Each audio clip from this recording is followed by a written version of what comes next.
अस्सलामुअलैकुम दोस्तों, कीअं आहियो? उमेद त बिल्कुलु ठीकु ठाक हूंदो। जी हा दोस्तों, असांजी हमेशह कोशिशि हूंदी आहे असां सिंध जे वहण वस्तुनि में वञूं ऐं सिंध जे उन्हनि लिकियल टैलेंट जेके हूंदा आहिनि या जेके शाइरी हुजे या फ़नकार हुजे, अदीब हुजे, शाइर हुजे या पंहिंजे ॿिए कंहिं फ़न में पंहिंजी महारत रखंदो हुजे, असां हुन ताईं पहुचूं ऐं हुन सां जेका असां रूह रिहाण कयूं।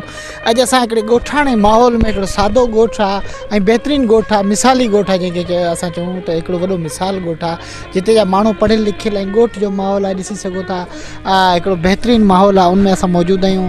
असांजो प्यारो दोस्त असां सां गॾु आहे शाद यूनिस लगारी, असांजे जेका असां टंडो लिहार ॻोठु मसू बोज़दार जो जेका असां तमामु बहितरीनु दोस्त आहे असांजो। असां जेका असां कचहरी कयूं था साईं शाद यूनिस लगारी साहिब खां। सर अस्सलाम वालेकुम। वालेकुम सलाम।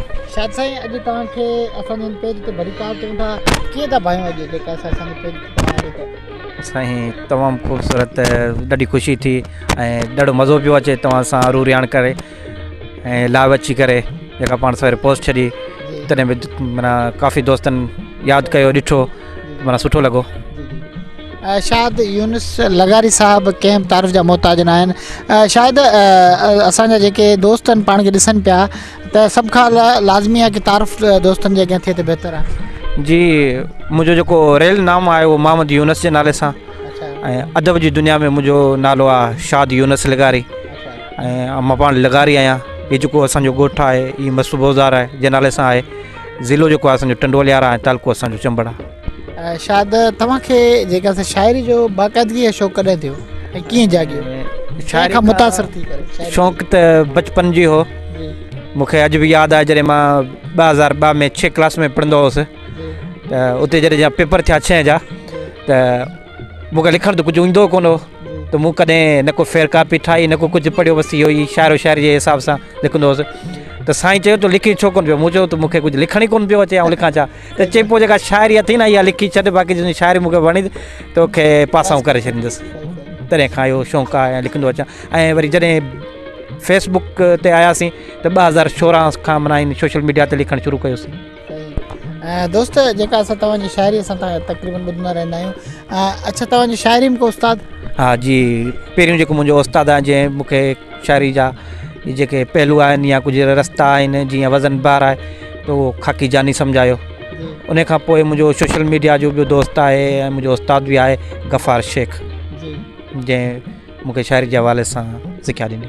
शायदि तक़रीबन हिकु ॻोठाणो माहौल आहे, खुलियल माहौल आहे। दिलि चाहे त असां जेका असां हिकिड़े कंहिं मैदान में वेही करे लाइव पंहिंजो जेका असां तव्हांजी जेका इंटरव्यूज़ वग़ैरह कयूं त अॼु जेका असीं माहौल असांखे ॾाढो मज़ो आयो। ऐं उनखां अलावा तव्हांजी शाइरी जेका आहे उहा दोस्तनि ताईं ॿुधाइजो। हा जी बिल्कुलु।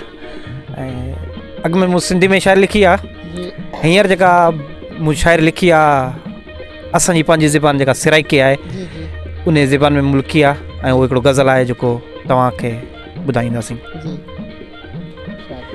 छोड़ वे सईं तो पुछाई करे से, छोड़ वे सईं तो पुछाई करे से, सुर के भरते सदाई करे से, कदर करना है तो जेरे कर, मरसा क्या पीछे वफाई करे से, रुसवे सही कौन परच सही पीछे, वदा तू मिलनिया दुआई करे से, अख्यां पूर ते एतबार किता हम, अख्यां पूर ते एतबार किता हम, मेको केड़ी खबर तू जफ़ाई करे से, ॿिया हुण तिकड़ो क्या पुछी शाद वता माणे अॻियों गिलाई करे से, छोड़ वेसाई तो पुछाई करे से, सुर के भरते सदाई करे से। Incoming voice call from 034527।